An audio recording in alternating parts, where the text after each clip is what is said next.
నాకు తెలిసినంత వరకు హస్బెండ్స్ అయితే 3 కేటగిరీస్ ఉంటారు. ఫస్ట్ కేటగిరీ ఏమో వైఫ్ ఏం చేసినా సరే తనకు సపోర్ట్‌గా ఉంటారు. ఇక సెకండ్ కేటగిరీ వచ్చేసి నువ్వేమైనా చేసుకో కానీ ఇంకొకళ్ళు విమర్శించకుండా ఉండే విధంగా ఏ పని చేసినా ఓకే. కాకపోతే నన్ను మాత్రం ఇన్వాల్వ్ చెయ్యకు అనే టైప్ అనమాట సెకండ్ కేటగిరీ. ఇక థర్డ్ కేటగిరీ వచ్చేసి వైఫ్‌తో ఏవి చేయనియరు.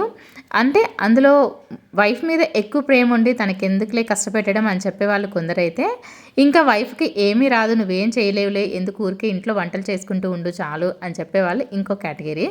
సో, మొత్తానికి మీ హస్బెండ్స్ ఏ కేటగిరీయో కామెంట్ చేయండి. మా ఆయనైతే మాత్రం సెకండ్ కేటగిరీ అనమాట. ఇంకొకళ్ళతో మాట పడకుండా ఉండే విధంగా ఏ పనైనా చేసుకో కానీ నన్ను మాత్రం ఇన్వాల్వ్ చెయ్యకు అంటారు. అంటే నా నుండి హెల్ప్ కానీ, సపోర్ట్ కానీ ఏదైనా కావాలి అని చెప్పేసి ఎక్స్‌పెక్ట్ చెయ్యకు అనే టైప్ అనమాట. సో, మొత్తానికి మీ హస్బెండ్స్ ఏ కేటగిరీయో కామెంట్ చేసేయండి.